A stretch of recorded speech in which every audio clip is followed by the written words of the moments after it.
You didn't plan to be here this long. That's almost always how it starts. You came in for one thing, or maybe without a specific thing in mind, just to look, just to see, just to move through the space for a little while. And then something happened, something quiet and almost imperceptible. And the hour you thought you had turned into two, and then three, and the outside world receded in the way it only does in a handful of specific situations. And you kept moving through the racks or the pages or the floors without any particular urgency, without checking the time, without the low level guilt that usually accompanies doing something purely for yourself. You were somewhere that felt, in a way that's hard to articulate, like yours, and you weren't ready to leave. Most people have an opinion about this, that it's mindless consumption, a weakness dressed up as leisure, something to feel vaguely guilty about or at least slightly defensive over when someone asks where you've been all afternoon. But those people are looking at the surface of something and calling it the whole thing. Because what actually happens when a woman spends hours shopping really happens underneath the browsing and the trying on and the slow, deliberate moving through space full of beautiful things is something far more interior than it looks from the outside. It starts with permission, the act of entering a shop or opening a tab or walking into a space that exists entirely to offer you things. It is one of the few socially sanctioned ways a woman can spend sustained time completely focused on herself, on her preferences, her tastes, her desires, her sense of what she needs and what she wants, and what the difference between those two things actually is. The world doesn't offer many spaces like this. Most of your time is structured around other people's needs, other people's timelines, other people's definitions of what requires your attention right now. Shopping for hours, for no one but yourself, is a quiet rebellion against all of that. It is time that belongs entirely to you, spent in a space that is asking only one question: what do you want?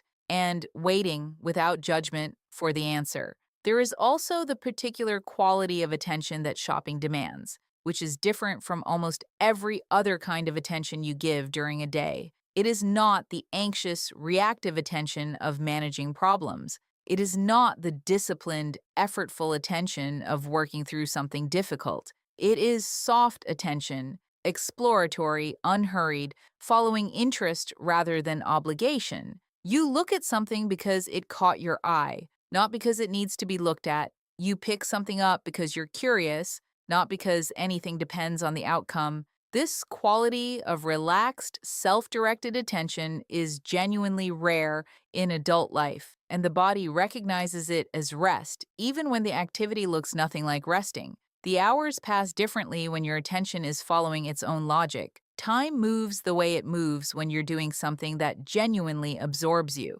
which is to say, it moves without your noticing it, which is the closest most of us get to a complete break from the experience of being ourselves. And then there is the trying on, which is its own separate psychological event that deserves to be named honestly. When you bring something into a fitting room, you are not just checking whether it fits in the physical sense. You are checking whether it fits in a deeper sense, whether this thing, this specific item, in this specific color and cut and weight, contains a version of you that you want to step into. You are trying on identity, quietly, privately, in a small room with a curtain or a door with no one watching and no consequences attached to any of the choices you make in there. You can be someone completely different every few minutes. You can try on the version of yourself that wears structured blazers, and the version that wears something loose, and the version that wears the thing that's slightly too much.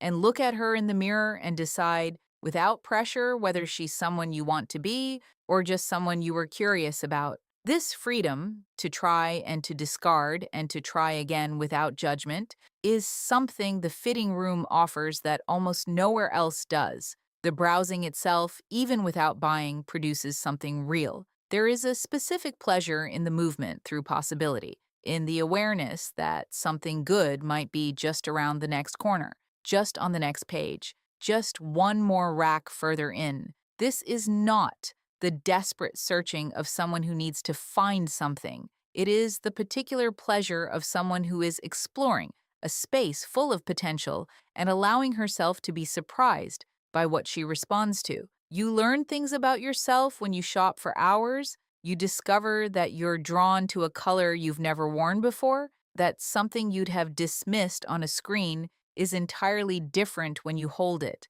that your taste has shifted in some direction you didn't consciously notice until this moment. Long, unhurried shopping is a form of self discovery that sounds frivolous until you pay attention to what it actually produces, which is a clearer, more specific understanding of who you are and who you're becoming. There is also the mood regulation happening underneath everything else, and it would be dishonest to talk about this without naming it. Some shopping trips are purely pleasurable. You are already fine, and this is simply a way to spend an afternoon that you enjoy.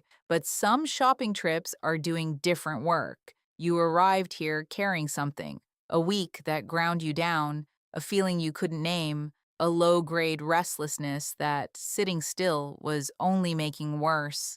And moving through a space full of beautiful things, focusing your attention on color and texture and possibility, gave the restlessness somewhere to go. Shopping is, for many women, a form of self-soothing that works because it is active without being effortful, engaging without being demanding, and structured enough to hold your attention away from whatever was sitting too heavily before you walked in. This is not a character flaw. This is a person doing what she needs to do to regulate herself, using the tools available to her in a way that works. The social dimension matters too, the shopping that happens not alone, but alongside someone else. The hours spent moving through shops with a friend have a completely different quality to almost any other way of spending time together. There is no agenda, no task to complete, no performance required. You are simply alongside each other, responding to the same environment, commenting on what you see, holding things up for each other's opinion,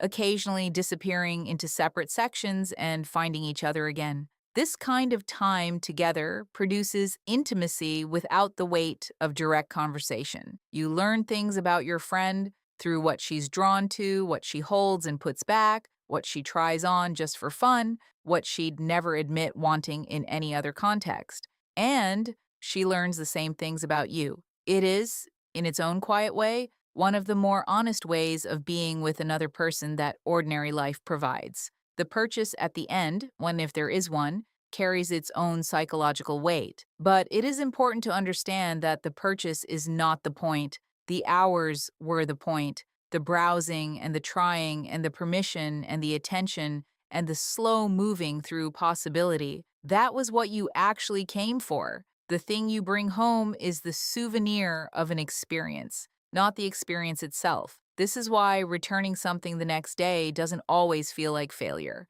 The value was already extracted. The afternoon was already yours. The item was almost incidental to what the afternoon actually gave you, which was time that belonged completely to yourself, spent in your own company, following your own preferences, answering only to your own sense of what you wanted. What drives women back to this, again and again, is not mindlessness. It is the opposite of mindlessness. It is the desire for a specific quality of experience that is genuinely hard to find elsewhere, unhurried, self-directed, full of small pleasures and private discoveries, and the particular freedom of being somewhere that asks nothing of you except that you pay attention to what you want. In a life that is frequently asking you to give, to manage, to perform, to hold things together, to be useful and reliable and present for everyone around you, the hours you spend shopping are hours you spend being useful and reliable and present only for yourself. That is not nothing. That is,